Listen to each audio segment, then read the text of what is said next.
De todas as técnicas de bloqueio anestésico, sem sombra de dúvida, o bloqueio do nervo alveolar inferior é o que apresenta uma maior dificuldade tanto de aprendizagem quanto de execução. Segundo o Malamed, a taxa de sucesso dessa técnica é de apenas 80% a 85%.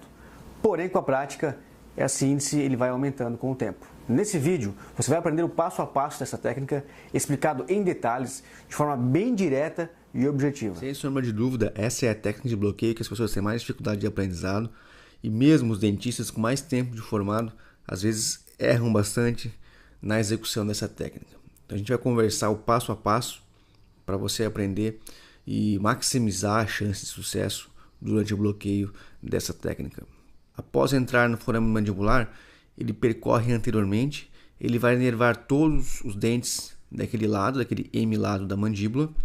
Chegando a nível de pré-molares, ele se divide em nervo incisivo e nervo mentoniano. Chegando no forame mentoniano, ele se divide em nervo mentoniano, que vai inervar tecido mole, e aqui nessa região que permanece dentro do osso, ele vai inervar os dentes que é o chamado nervo incisivo, tá ok? Então as pessoas confundem às vezes, anestesiar o nervo mentoniano para fazer extrações dentárias. O nervo mentoniano, ele anestesia apenas tecido mole, e o nervo incisivo, que é o nervo que vai inervar os dentes. Então, uma vez que você bloqueou o nervo alveolar inferior, nessa região, você depositou o seu anestésico local, todo esse lado, todos os dentes desse lado vão ficar insensibilizados. A mucosa e o periósteo de pré-molares para frente e o tecido cutâneo e mucoso do lábio, tá ok? Então isso aqui é um sinal de que a sua anestesia local ela foi bem efetiva, Então, uma vez que você depositou o anestésico, isso que é que precisa acontecer. A sua deposição anestésica ela precisa embeber toda a circunferência do nervo, Então perceba que se você coloca a sua agulha numa posição distante dessa localização, às vezes mesmo o conteúdo de um tubete não consegue embeber 100% o nervo e consequentemente você vai ter uma falha anestésica. Outro aspecto bastante importante é a gente saber que nós temos o nervo lingual, ele passa levemente anterior ao nervo alveolar inferior, ok? É muito comum na mesma punção termos anestesia do alveolar inferior e do nervo lingual, ok? Então percebam aqui nessa esquematização, eu faço uma única punção e o anestésico se difunde tanto para a região do nervo alveolar inferior quanto para o nervo lingual. O nervo lingual ele vai ser responsável pela inervação dos 2/3 anteriores da língua, mais a mucosa na parte lingual dos dentes.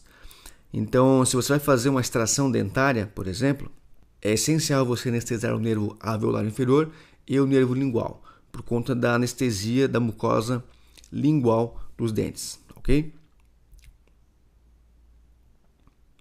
Então, como que é a técnica, Então, é muito importante que o paciente tenha a abertura de boca máxima para que você consiga estabelecer os locais, os parâmetros para a punção da agulha. Então, a primeira coisa a ser feita, você vai colocar o seu dedo indicador, aqui a gente está falando do lado direito do paciente, o seu dedo indicador precisa palpar a borda anterior do ramo, a unha está para dentro aqui, Dessa maneira aqui, eu tenho aqui a minha mandíbula, essa aqui é a chamada borda anterior do ramo. É uma estrutura que você consegue facilmente palpar. E você não consegue visualizar essa estrutura, você precisa sentir a palpação. Então é muito comum, principalmente na graduação, o aluno vai fazer a técnica, ele chama, professor, é aqui mesmo que é o ramo? E a gente tem que colocar a luva para experimentar e pressionar a mucosa para sentir onde está essa borda anterior do ramo. Então ela não é visualizada, ela é sentida com a sua percepção tátil, tá ok? Então percebo que aqui o meu dedo indicador está ao longo eixo do plano oclusal e vou palpar essa estrutura chamada borda anterior do ramo, tá ok? Então esse é o primeiro passo, identificar exatamente onde está essa borda anterior do ramo, com os dedos paralelos ao plano oclusal, mais ou menos 1 centímetro acima do plano oclusal. Essa aqui vai ser a altura básica, mediana, para você fazer a punção, Então, aproximadamente 1 centímetro acima do plano oclusal.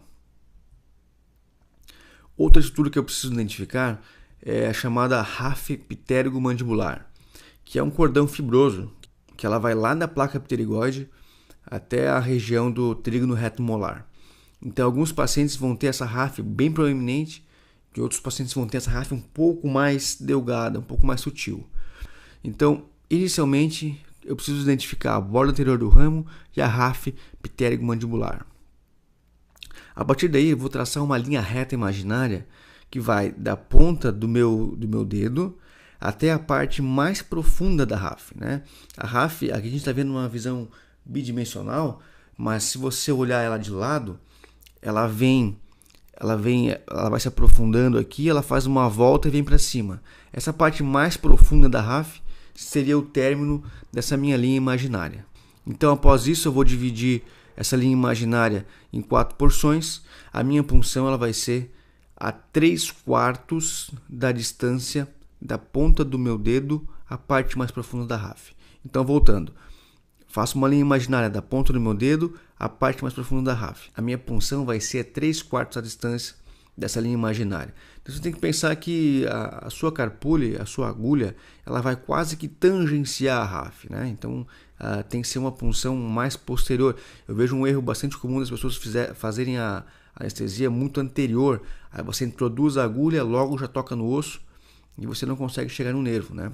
Então, esse aqui que é o principal cuidado que você tem que ter. Sempre colocar a agulha mais posterior, quase lá na RAF, tá ok?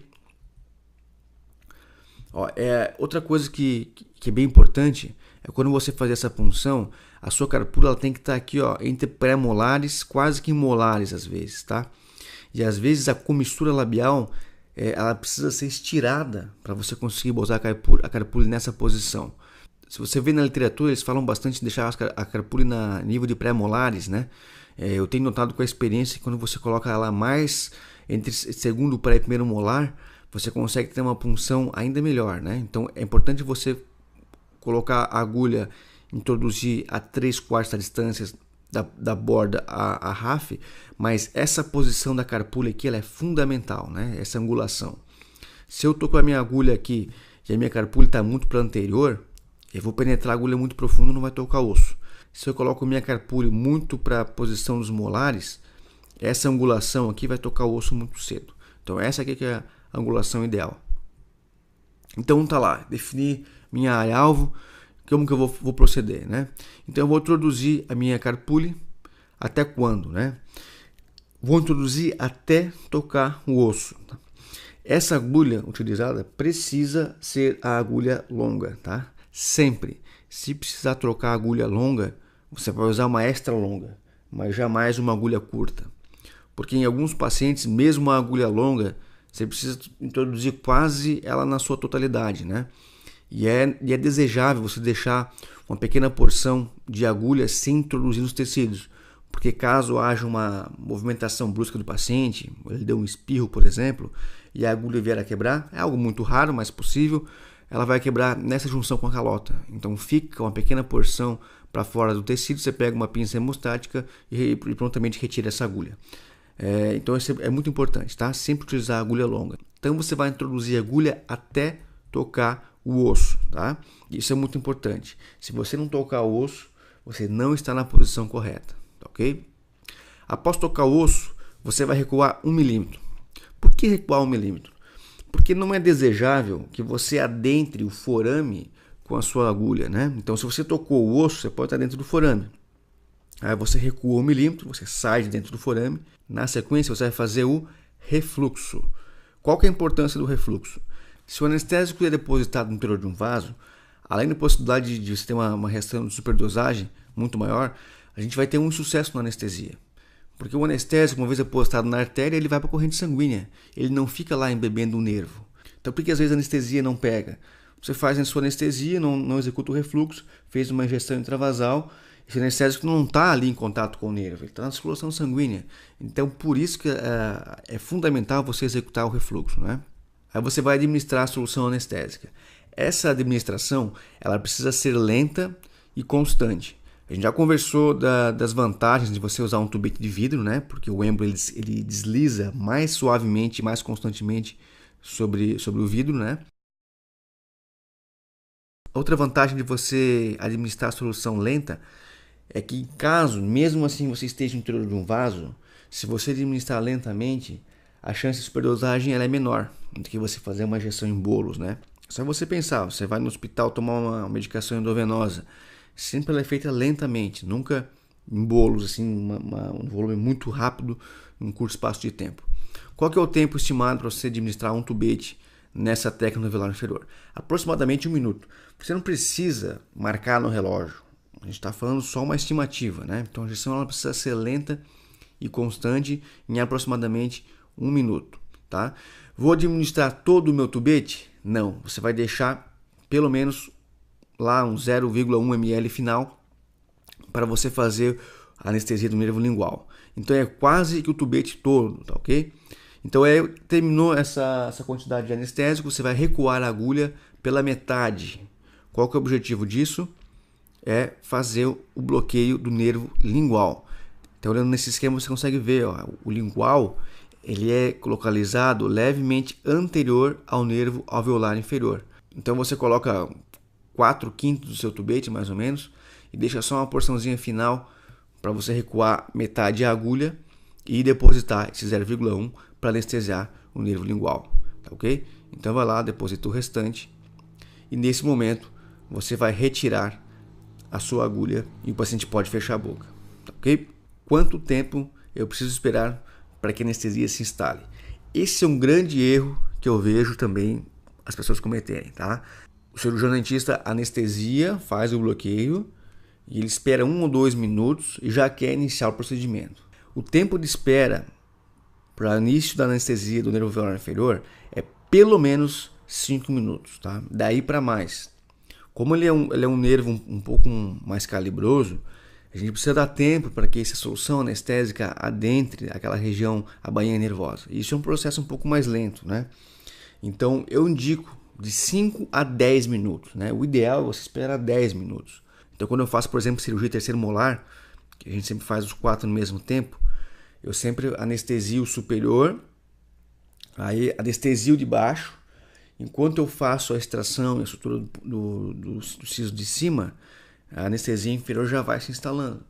Mas quando você faz a administração do anestésico exclusivamente naquele arco, eu indico você esperar pelo menos 10 minutos, tá? Esse é o tempo que a gente precisa estabelecer como ideal para que essa anestesia se instale de maneira efetiva. Então, resumindo, né, o ponto de punção vai ser 3/4 da distância da parte do ramo até a parte mais profunda da RAF, né, como a gente havia comentado. A agulha ela precisa ser agulha longa e o volume anestésico é um tubete completo, né? Então é 1,7 ml para o nervo alveolar inferior e aquele 0,1 restante para a anestesia do nervo lingual após você recuar metade da agulha. Então a área alvo vai ser o forame mandibular, como a gente já conversou. A aspiração positiva ela vai acontecer em 10 a 15% dos casos, então percebo que é relativamente frequente. Daí a importância de você utilizar uma seringa com refluxo. A gente já conversou sobre isso em outros vídeos, né? E a região anestesiada vai ser todos os dentes até a linha média. Tem que lembrar que na região do incisivo central inferior, às vezes há fibras que transcendem de um lado para o outro, né? Então você pode ter uma anestesia parcial nos incisivos centrais, às vezes necessita complementação, mas via de regra você vai ter todos os dentes daquele hemiarco anestesiados. A mucosa lingual, se você de fato anestesiou o nervo lingual também, e também a mucosa vestibular de segundo premolar para anterior, que é aonde sai o nervo mentoniano, né? Muito importante, pessoal, na região de molares, na região vestibular de molares, não vai ter anestesia com o nervo alveolar inferior, até porque é outro nervo que inerva aquela região, é o nervo bucal, tá ok? Então, para eu fazer uma extração dentária do elemento 37, por exemplo, eu preciso anestesiar o alveolar inferior, o lingual e o bucal, tá? São os 3 nervos que precisam ser anestesiados sempre. Espero que tenham gostado desse vídeo. Não esqueça de deixar seu comentário. Dessa forma, eu tenho uma possibilidade de feedback e isso é muito importante, porque é isso que me guia na maneira que eu possa sempre estar melhorando esses vídeos e os conteúdos para que eu possa melhor ajudar vocês. Um forte abraço a todos e até a próxima.